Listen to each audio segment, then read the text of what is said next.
ഓണമായിട്ട് നമുക്കൊരു പഴയകാല രുചിയിലോട്ട് പോയാലോ? അപ്പം നമുക്കിന്ന് പഴനുറുക്ക് തയ്യാറാക്കാം. ഇതിനു വേണ്ടി ആദ്യം ഏത്തപ്പഴം എടുത്തിട്ടുണ്ട്, പിന്നെ ശർക്കരപ്പാനിയുണ്ട്, പിന്നെ തേങ്ങാപ്പാലുണ്ട്.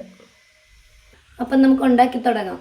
ആദ്യം കുറച്ച് ഏത്തയ്ക്ക എടുത്തിട്ട് നമ്മളത് ശകലം വെള്ളം ഒഴിച്ച് നമ്മളൊന്ന് വേവിക്കും. അത് നല്ലോണം തിളച്ച് ആ വെള്ളമൊക്കെ കുറച്ചൊന്ന് വറ്റി വരണം. ആ ടൈമിലാണ് നമ്മൾ ശർക്കരപ്പാനി ഒഴിച്ച് കൊടുക്കുന്നത്. നോക്കി നന്നായിട്ട് വെള്ളമൊക്കെ ഒന്ന് വറ്റി. ഇനി നമുക്കതിലോട്ട് ശർക്കരപ്പാനി ഒഴിച്ചു കൊടുക്കാം.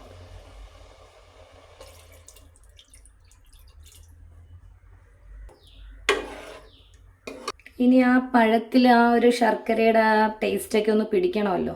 ഒത്തിരി കുറുകി വരണം, ഒത്തിരി ഒന്ന് വറ്റണം. ചെറുതായിട്ട് കുറുകി വരുമ്പോഴത്തേക്ക് നമുക്ക് അതിനകത്തോട്ട് കുറച്ച് ഏലക്ക ഇട്ട് കൊടുക്കാം, ശകലം ചുക്കിൻ്റെ പൊടി, ശകലം ചെറിയ ജീരകത്തിൻ്റെ പൊടിയും കൂടി.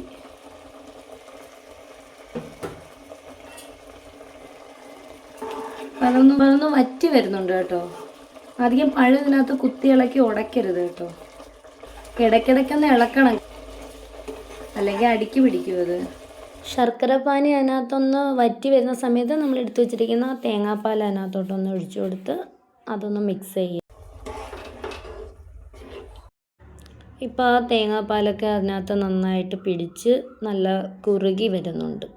കുറച്ച് നെയ്യും കൂടി ഒഴിച്ചു കൊടുക്കാം. എന്നിട്ട് ജസ്റ്റ് ഒന്ന് ഇളക്കി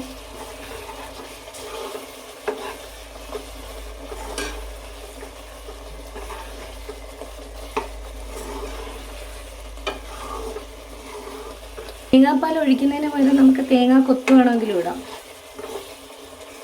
അത്യാവശ്യം നമുക്ക് ഒരുപാടങ്ങ് ഡ്രൈ ആവണമെങ്കിൽ കുറച്ചും കൂടി ഡ്രൈ ആക്കണം. അല്ലാതെ നമുക്ക് ഈ ഒരു പരുവമാണ് നമുക്കിഷ്ടമെങ്കിൽ നമുക്ക് ഈ ഒരു പരുവത്തിൽ നമുക്ക് നിർത്താം. അപ്പം നമ്മളുടെ പഴനുറുക്ക് റെഡി ആയിട്ടുണ്ട്. വീഡിയോ ഇഷ്ടമായെങ്കിൽ ലൈക്ക്, ഷെയർ, സബ്സ്ക്രൈബ് ചെയ്യണേ. നമ്മളുടെ ഏത്തപ്പഴം ഞുറുക്ക്